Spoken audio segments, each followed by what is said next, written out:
अस्सलाम वालेकुम दोस्तों, मैं हूं शाहिद हुसैन। मेरे साथ एक बार फिर तारिक मतीन साहब मौजूद हैं। तारिक साहब, सुप्रीम कोर्ट के हवाले से और दो तीन और इश्यूज के ऊपर आपसे बात करनी है। एक, जिस तरह हम देख रहे हैं कि आज सुप्रीम कोर्ट में आज एक बात सामने आई जिसमें सर्टिफाइड धोखेबाज पार्टी करार दी गई है चीफ जस्टिस ऑफ पाकिस्तान की तरफ से, मुस्लिम लीग नून और पीपल्स पार्टी को, जिसमें कहा गया कि मिसा के जमहूरियत पर इन्होंने अमल दरामद नहीं किया। अगर उस मुहिदे पर अमल दरामद कर लेते तो शायद आज सुप्रीम कोर्ट में सदारती ऑर्डिनेंस ना होता। तो इस हवाले से आप क्या कहते हैं? आज की समाअत का अहवाल आपने भी देखा टीवी पे, क्या माहौल बना हुआ है सर? अच्छा, एक बड़ी अजीब सी चीज है ये हुकूमती हलकों में। आज मेरी इस्लामाबाद में 2-3 लोगों से बातचीत हुई। ये हुकूमती शख्सियात हैं, इनसे होने वाली बातचीत के नतीजे में मुझे ये इंप्रेशन मिला, पीटीआई के लोगों से बात, उन्होंने ये शिकायत की, अब मैं नाम नहीं ले सकता उनका, ऑफ द रिकॉर्ड गुफ्तगू थी कि सुप्रीम कोर्ट में होने वाली प्रोसीडिंग्स का नतीजा निकाल रहे हैं कि चीफ इलेक्शन कमिश्नर वो बातें कर रहे हैं जो मुस्लिम लीग नून कर रही है। और उनकी जानिब से ये कहा गया कि ये मैंने उनसे हंसते हुए कहा, जिन साहब से मेरी बात हो रही थी, मैंने कहा आप ही के लगाए हुए चीफ इलेक्शन कमिश्नर हैं? उन्होंने कहा नहीं, ये तो जो है बाहमी मुशावरत से, मीनिंगफुल कंसल्टेशन से आते, ये हमारे लगाए हुए नहीं है, ये बाहमी मुशावरत का नतीजा है। और ये जो मियां नवाज शरीफ साहब के प्रिंसिपल सेक्रेटरी हैं मेहदी साहब, ये उनके दामाद हैं। ये बातें उन साहब की जानिब से। मैंने कहा देखिए, बिल्कुल इसी तरह की बातें चेयरमैन नैब के बारे में आप लोग करते हैं कि वो तो पीपल्स पार्टी और मुस्लिम लीग नून के लगाए हुए चेयरमैन नैब हैं, आप लोगों ने तो नहीं लगाया। लेकिन मैंने कहा शिकायतें उनको हैं, इस वक्त शिकायत आप कर रहे हैं, तो ये दिलचस्प सूरत हाल है। जो चीफ जस्टिस की जानिब से रिमार्क्स, जो point number 23 charter of democracy का है, बिल्कुल उसके मुताबिक थे। उसमें यही इन दोनों जमातों ने वादा किया था कि हम ये करेंगे, लेकिन नहीं किया। और आज ये दोनों जमातें जो हैं ये उससे मुनहरिफ हो चुकी हैं मुकम्मल तौर पर। 2015 में मियां नवाज शरीफ ये चाहते थे, मियां नवाज शरीफ खुद चाहते थे, ये ख्वाजा साद रफीक की गुफ्तगू ऑन रिकॉर्ड है, दीगर की गुफ्तगू है ऑन रिकॉर्ड, और उन्होंने कहा था कि हमें ये करना है, तब भी नहीं किया था। ये अपने दो चार्टर ऑफ डेमोक्रेसी से भी पीछे हट गए। तो ये बात दुरुस्त है चीफ जस्टिस की, और उसकी सीधी सीधी रीजन ये है कि आप देखिए, ये सिंध में 10 सीटें जीतना चाहते हैं और जीतने का दावा कर रहे हैं। ये गिलानी साहब की सीट भी जीतेंगे। 15 वोट कम है गिलानी साहब के पास, जो नंबर एक्चुअल बन रहा है इसका 15 वोट कम है। उन 15 पे गिलानी साहब ने जो दांत लगाए हुए हैं, वो दांत लगाए हैं जनूबी पंजाब की अरकान पे, पीपल्स पार्टी से वहां जाने वालों पे, उन लोगों पे जिनसे पुराने ताल्लुकात थे। या फिर अगर आपको 3 इडियट्स में चतुर याद है, तो चतुर की तकरीर जब बिल्कुल बदल गई थी, तो उसमें हुआ था ना कि बड़े बलात्कारी पुरुष हैं, वो चमत्कारी पुरुष को बलात्कारी पुरुष कर दिया गया था। तो ये पैसे का चमत्कार भी हो सकता है, और इसके नतीजे में इलेक्शन का भी चमत्कार हो सकता है। अब चमत्कार को उसी लफ्ज से बदल लिया जाए। तारिक साहब, बड़ी दिलचस्प सूरत हाल है। अच्छा, इस दौरान जिस तरह कागजात नामजदगी मंजूर हो रहे हैं, इस तरह गिलानी साहब के एतराजात दूर हो गए, पीटीआई के एतराजात थे, उन्होंने लगाए हुए थे, और उसके बाद परवेज रशीद साहब के ज़ाहिर है वो एक न्यूज़ भी आपकी में वीडियो देख रहा था जिसमें 95,000 को 5,000 में न्यूज़ चला दी गई कि ये मामूली सा एतराज था। सोशल मीडिया पे भी काफ़ी बात हो रही है। और उसके बाद यहाँ देखते हैं फैसल बाबडा काफ़ी मुतनाज़ा हैं ज़ाहिर है सियासत में, जब से आए हैं और जब से हम उनको जानते हैं। तो इन 3-4 चीज़ों को आपने जब बारीक-बीनी से देखा तो आपको क्या नज़र आया कि क्या-क्या हो सकता है? किसके मंजूर क्यों हुए? यानी कि परवेज़ रशीद के मुस्तरद हुए, गिलानी साहब के मंजूर हुए और बाबडा साहब के? अच्छा, गिलानी साहब के कागजात के हवाले से सभी कह रहे हैं कि दुरुस्त मंजूर हुए। गिलानी साहब का जो नाअहली का पीरियड था, डिफाइंड था, मुअय्यन पीरियड था, वो पूरा हो गया। गिलानी साहब के कागजात मंजूर हो गए, ठीक है। जो परवेज रशीद साहब का एतराज है वो दुरुस्त है। कोई 2000 अगर उनकी साहबजादी के और उनके दोनों के दिन मिला लिए जाएं तो कोई 2800 के करीब दिन में पंजाब हाउस के कमरों का किराया है, और वो कुछ दिनों का 2200 रुपए है। उसके बाद 3500 रुपए डेली के हिसाब से किराया। और उन्होंने ये भी एक बयान दिया कि मुझे नहीं पता था कि इसका किराया देना होता है। मतलब आप एक कमरे में रह रहे हैं 2800 दिन, और आप ये कह रहे हैं मुझे नहीं पता था इसका किराया देना होता है।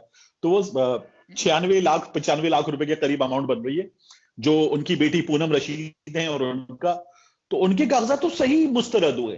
परवेज रशीद साहब के बारे में क्या आप ये कह सकते हैं कि जी परवेज रशीद साहब जो है वो फाइनेंशियली करप्ट आदमी है? कोई नहीं कहेगा।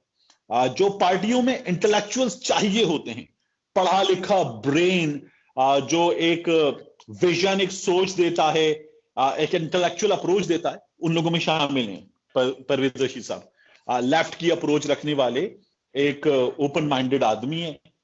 मियां नवाज शरीफ जो है उनका और बाकी तमाम लोगों का जो है वो कॉमन पॉइंट है, लेकिन बिल नहीं दिया तो ठीक है, ये एतराज दुरुस्त है। और इस पर जो है परवेज रशीद साहब की कागजात नामजदगी मुस्तरद हुए हैं, उनके पास अब ऑप्शन है, वो इसे ट्राइब्यूनल में चैलेंज करेंगे जाके, लेकिन सही मुस्तरद हुए हैं। वाउडा साहब जो है, वाउडा साहब, आप देखिए, मैं अजहर सिद्दीक साहब से भी बात कर रहा था, अजहर सिद्दीक साहब ने कहा जी वाउडा साहब के पास ये ऑप्शन मौजूद है कि वो सैनिटरी इलेक्शन लड़ सकते हैं, लीगली लड़ सकते हैं, मैंने कहा मोरली, तो वो भी हंस दिए, कहने लगे टेक्निकली दुरुस्त है, लीगली दुरुस्त है। मैंने कहा मोरली दुरुस्त है, क्योंकि हाई मॉरल ग्राउंड्स पे होते हैं ना कि जी ये गलत कर रहा है, वो गलत कर रहा है, तुम झूठे हो, तुम करप्ट हो, तुम गलत हो। तो जो शख्स कौमी असेंबली में गलत है वो सेनेट में सही कैसे है? जिस शख्स ने तब झूठ बोल दिया कागजात नामजदगी के हवाले से, अपनी शहरियत के हवाले, वो अब जाके ठीक है, ये कैसे हो सकता है? तो इस पर अगर लीगल पोजीशन ये है कि फैसल वाउडा इलेक्शन लड़ सकते हैं तो मैं मान लेता हूं, लेकिन अब हाल को तू चोर तू चोर तू चोर करते हुए और तू झूठा करते हुए, तो फिर इन हाई मॉरल ग्राउंड्स पे तो वाउडा साहब स्टैंड नहीं करते। सर आखिरी सवाल ये है तारिक साहब कि जहांगीर तरीन की एंट्री हो गई है, क्योंकि कहा जा रहा था कि इमरान खान से बहुत सारे लोगों ने कोशिश की कि वो दूर हो जाएं, लेकिन अब फिर तहलका खेज उनकी एंट्री हुई है। और अगर जरदारी साहब, क्योंकि जिस तरह उनके पास वोट नहीं है, गिलानी साहब को उन्होंने मुतफिक उम्मीदवार बनाकर खड़ा कर दिया वहां इस्लामाबाद में, और हफीज शेख की सामने आ रहे हैं, तो अब वो लोग जिनसे गिलानी साहब राब्ते कर रहे थे, तो उनसे जहांगीर तरीन की कहा जा रहा है कि एंट्री हुई और बाकायदा लोगों को मनाना भी शुरू कर दिया है। तो क्या जरदारी साहब के ऊपर ये खिलाड़ी भारी पड़ जाएंगे? किस तरह का आप ये तज्जिया करते हैं इस पे? अच्छा देखिए, जो तरीन साहब हैं, पीटीआई को तगड़ा बनाने में तरीन साहब का रोल था, हुकूमत को तगड़ा बनाने में तरीन साहब का रोल था, हुकूमत बनाने में तरीन साहब का रोल था। अब तरीन साहब वापस आए हैं जिस वक्त, डेफिनेटली उन्होंने पहले भी करके दिखाया। ये दोनों जो है ना, ये प्रूवन सक्सेसफुल लोग हैं। जरदारी साहब प्रूवन सक्सेसफुल आदमी है। 6 वोट थे, 2 सेनेटर निकाल लिए थे जरदारी साहब ने, 8 सीटें बनती थी 2018 में, 10 सीटें निकाल ली थी जरदारी साहब ने।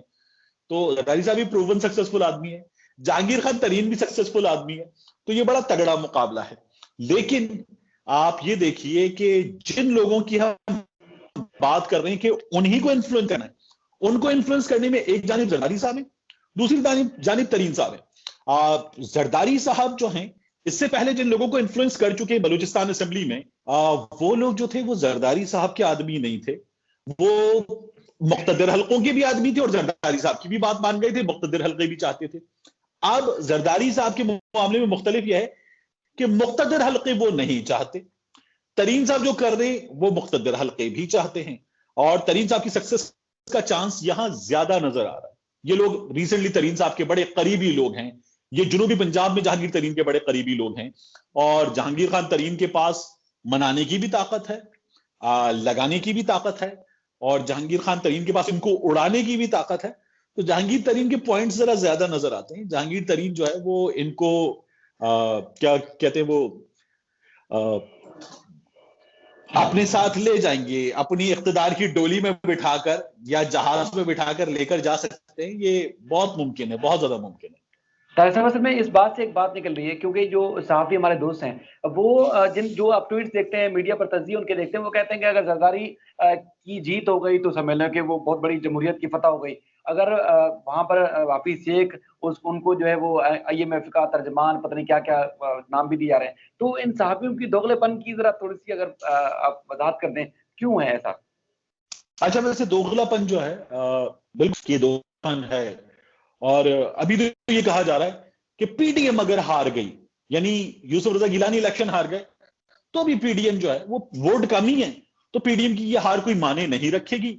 जीत गए तो ये पीडीएम की जीत है, हुकूमत की हार है, इमरान खान की हार है। ये है दोगलापन। But at the same time हमें नहीं भूलना चाहिए, ये सियासत में होता है। अब ये इमरान खान करता है, इमरान खान के लोग करते हैं, इमरान खान की जब ये हमें चौधरी सरवर साहब ने करके दिखाया था पंजाब में। चौधरी सरवर साहब के पास भी पंजाब में कोई 16-17 वोट कम थे, लेकिन चौधरी सरवर साहब सीट निकाल गए थे। तो चौधरी सरवर साहब के बारे में अब हुकूमत ये कह रही है कि जी देखें, चौधरियों की एक बड़ी बिरादरी है, चौधरी सरवर का पंजाब की सियासत में एक रोल है, चौधरी सरवर की शख्सियत पाकिस्तान यूके कनेक्टिविटी उसमें भी एक रोल है। तो चौधरी सरवर जो है वो बड़े तगड़े आदमी हैं, उनको लोगों ने खुद वोट दिया था, जबकि जरदारी साहब ने वोट खरीदे थे। तो अब ये आर्ग्यूमेंट अगर मानना है किसी को तो मान लिया जाए, लेकिन चौधरी सरवर ने भी काम तो दिखाया था।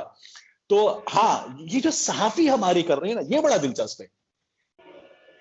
मतलब इस वक्त सीरियसली हमारी वो लगता है कि उन्हें मेन लाहौर से तकरीबन कोई 25-26 किलोमीटर जो बड़ा सा घर है, उस बड़े से घर से हिदायत आती हैं। और एक ऐसे व्हाट्सएप ग्रुप को तो मैं भी जानता हूं, मैं उस व्हाट्सएप ग्रुप का खामोश हिस्सा हूं। तो उस बड़े घर से हिदायत आती हैं, उस बड़े घर के 2 तर्जुमान व्हाट्सएप ग्रुप में ना आके सुबह फूके मारते, अपनी डायरेक्शंस की फूके मारते और लोग वो काम शुरू कर देते।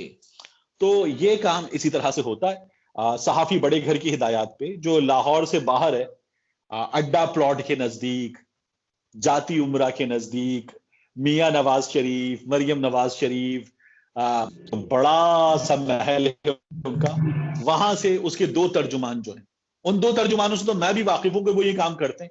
वहां से हिदायत आती है, ये हमारे बड़े बड़े सहाफी वहां से आने वाली हिदायत पर कर रहे हैं। सर, आपने अपना कीमती वक्त दिया।